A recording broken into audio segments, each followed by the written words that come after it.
السلام علیکم۔ ایسے مناسب کی ادبی دنیا میں ہم آپ کا استقبال کرتے ہیں۔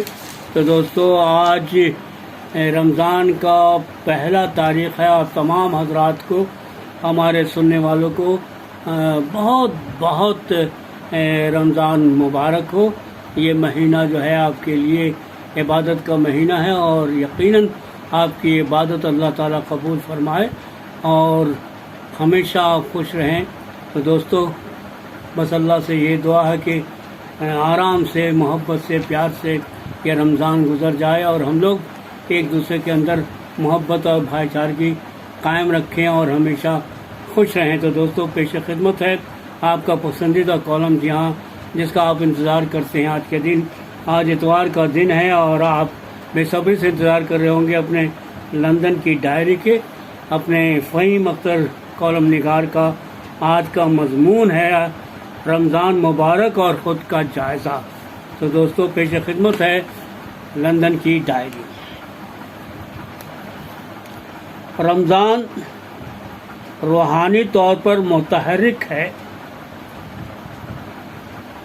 رمضان روحانی طور پر متحرک رہنے کا وقت ہے۔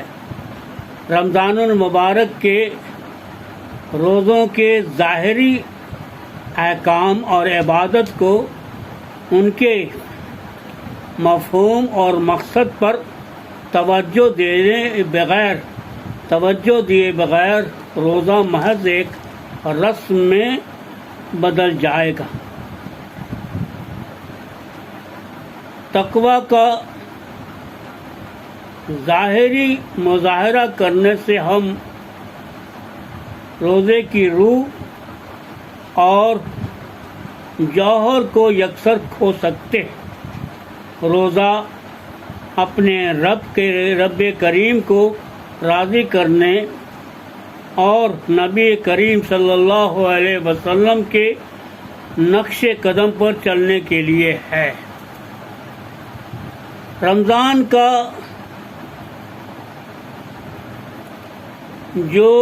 جوہر کیا ہے؟ رمضان کا جوہر کیا ہے؟ نبی کریم صلی اللہ علیہ وسلم نے ہمیں سکھایا کہ رمضان صبر کا وقت، انسانوں کے ساتھ ہمدردی، اللہ تعالی کا قرب تلاش کرنا، دن رات دعائیں کرنا، قرآن عظیم کی تلاوت کرنا اور اسے سننا ہے۔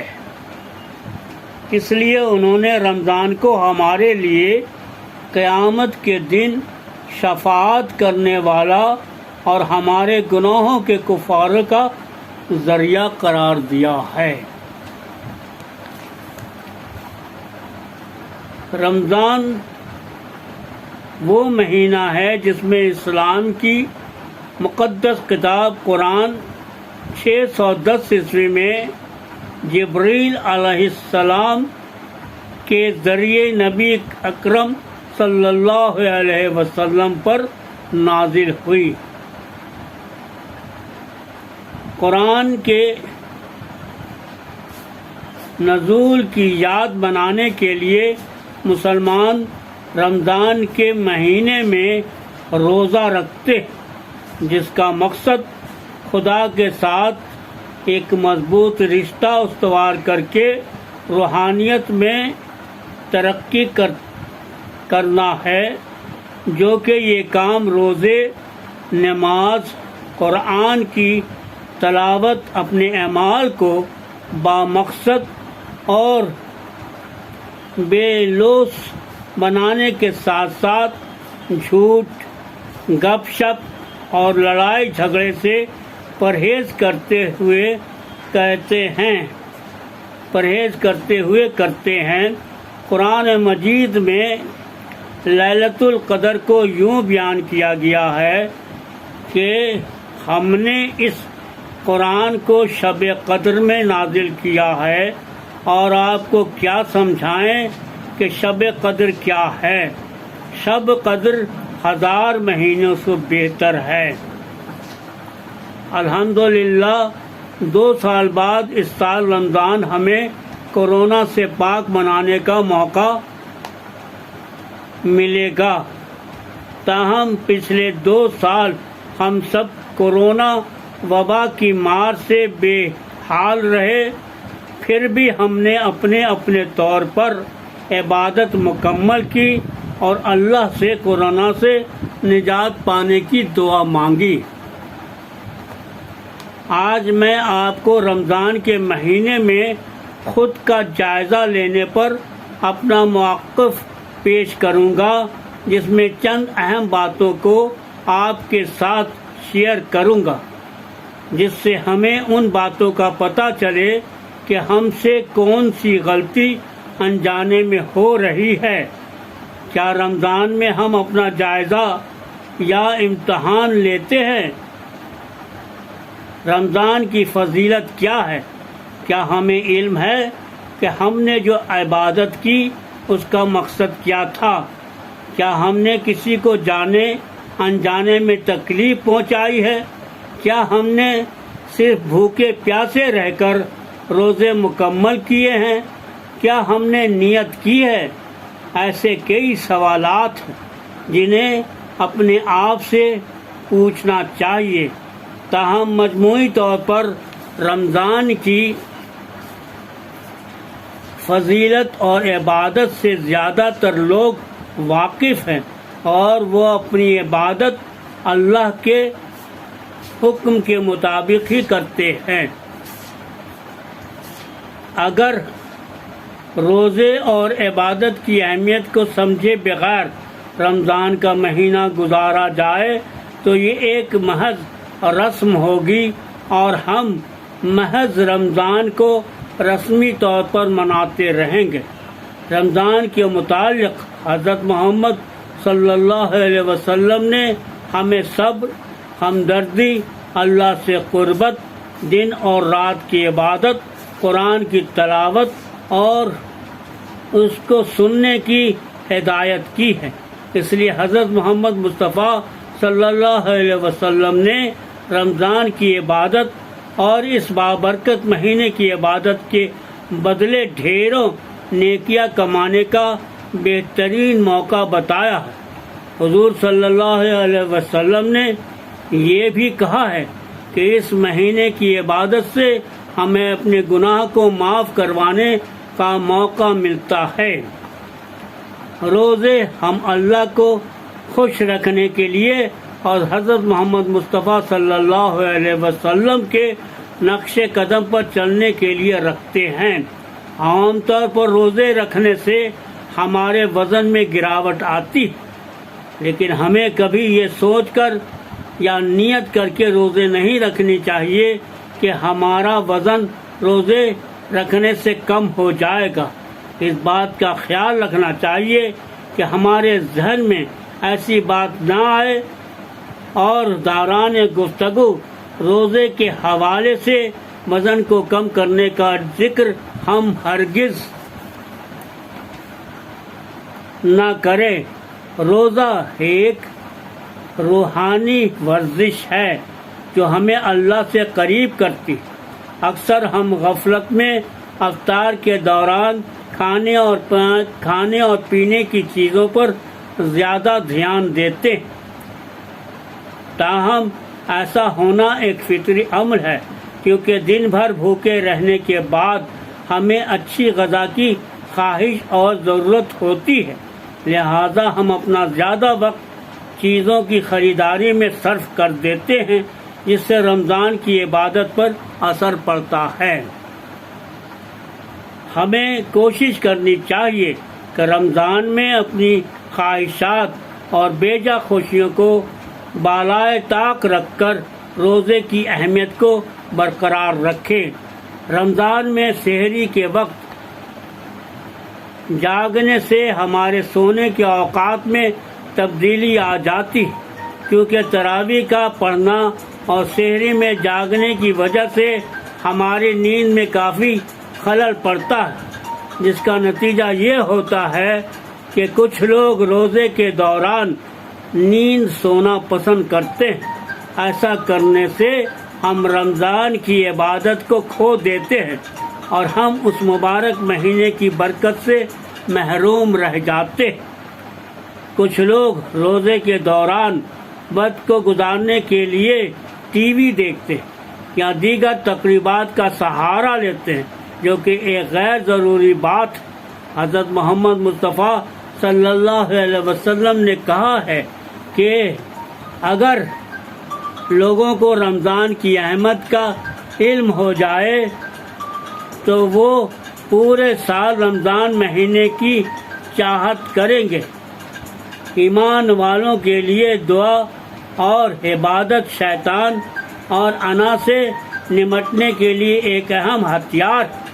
حضرت مصطفیٰ صلی اللہ علیہ وسلم نے کہا ہے کہ اللہ 3 لوگوں کی دعاؤں کو کبھی مسترد نہیں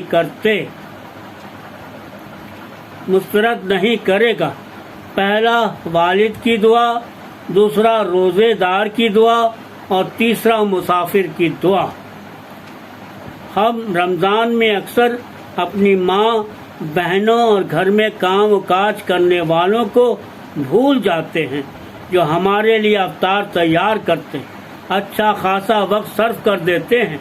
ہمیں خیال رکھنا چاہیے کہ انہیں بھی عبادت کا موقع ملے اور وہ عبادت سے محروم نہ رہیں۔ اسلام مذہب میں جھوٹ بولنے کے خلاف سخت الفاظ استعمال کیے گئے ہیں، لہذا رمضان میں ہمیں جھوٹی باتوں سے گریز کرنا چاہیے، لیکن اکثر دیکھا گیا ہے کہ ہم روزے کی حالت میں جھوٹ بول کر اپنے آپ کو سرخرو ثابت کرنا چاہتے ہیں۔ مثلا چند غریبوں کو رمضان کی امداد دے کر اخبارات میں تصویروں کا شائع کروانا یا کاروبار کے لین دین میں جھوٹ کا سہارا لینے سے گریز کرنا چاہیے۔ حضرت محمد مصطفیٰ صلی اللہ علیہ وسلم نے کہا ہے کہ اللہ کو اس انسان کے بھوک و پیاس سے کوئی مطلب نہیں جو روزے کی حالت میں جھوٹ اور غلط بیانی سے کام لیتا ہو۔ رمضان میں 3 ایسے سماجی طریقے ہیں جو رمضان کی اہمیت اور اس کی فضیلت کا احساس دلاتا ہے۔ افطار کا اہتمام کرنا ایک اہم سماجی طریقہ ہے اور جس کا اہتمام خاص کر مساجد میں کرنا چاہیے، لیکن اس بات کا دھیان رکھنا چاہیے کہ افطار پارٹی کے دوران اسٹیج کا سجانا یا بہترین کھانوں کا انتظام کرنا اسلام کی سادگی اور اعتدال پسندی کے خلاف ہے۔ اعتکاف کے روحانی پس منظر میں مسجد میں رمضان کے آخری 10 دن بیٹھنا ایک اہم عمل ہے۔ اسلامی مہینے کے آخری عشرے کی طاق راتوں میں سے ایک رات شب قدر کہلاتی، جو بہت ہی خیر و برکت والی رات ہے۔ قرآن پاک میں اس رات کو 1000 مہینوں سے افضل بتایا گیا۔ اللہ تعالیٰ فرماتا ہے، بے شک ہم نے اس قرآن کو شب قدر میں اتارا ہے، اور تم کیا جانو شب قدر کیا ہے۔ شب قدر فضیلت و برکت اور اجر و ثواب میں 1000 مہینوں سے بہتر ہے۔ اس رات میں فرشتے اور روح الامین جبریل علیہ السلام اپنے رب کے حکم سے خیر و برکت کے ہر امر کے ساتھ اترتے۔ یہ رات طلوع فجر تک سراسر سلامتی ہے۔ سورۃ القدر ہمیں اس رات کو خوب عبادت کرنی چاہیے اور اللہ سے اپنی گناہوں کی معافی مانگنی چاہیے۔ رمضان کے اس مبارک مہینے میں زیادہ تر مسلمان خوب عبادت کرتے ہیں اور اس مہینے میں ثواب بھی کماتے ہیں، لیکن آج کل کی بھاگتی زندگی میں ہم کہیں نہ کہیں گمراہ ہو جاتے اور ہم اپنا جائزہ لینا بھول جاتے ہیں۔ جب انسان اپنا امتحان خود لیتا ہے تو اسے اس بات کا علم ہوتا ہے کہ اس کے اندر کیا خامیاں اور خوبیاں ہیں۔ اسی طرح رمضان میں اگر ہم اپنا جائزہ لیں تو ہمیں اپنی خوبیوں اور خامیوں کا پتہ چلے گا، جس کی وجہ سے ہم ان غلطیوں کو دہرانے سے گریز کریں گے، اور اس طرح ہم ایک نیک اور صالح انسان بن کر اچھے مسلمان بن جائیں گے۔ اللہ ہمارے گناہوں کو معاف فرمائے اور ہمیں نیک انسان بننے کی توفیق عطا کرے، آمین۔ تو دوستو، ابھی آپ اسم راشد کی ادبی دنیا میں اپنا سب سے پسندیدہ کالم جی ہاں لندن کی ڈائری سن رہے تھے، جس کے کالم نگار ہیں فہیم اختر صاحب، اور فہیم اختر صاحب کی طرف سے اور ہم آپ کو اپنے اس راشد کی ادبی دنیا کی طرف سے رمضان کی بہت بہت مبارکباد پیش کرتے ہیں۔ اگر آپ کو یہ کالم پسند آئے تو ضرور سے ضرور لائک کیجیے گا، شیئر کیجیے گا، کامنٹ کیجیے گا، دوستوں اجازت دیجیے، ہم پھر ملتے ہیں آپ کے اس پروگرام میں جس کا نام ہے اسم راشد کی ادبی دنیا۔ اللہ حافظ۔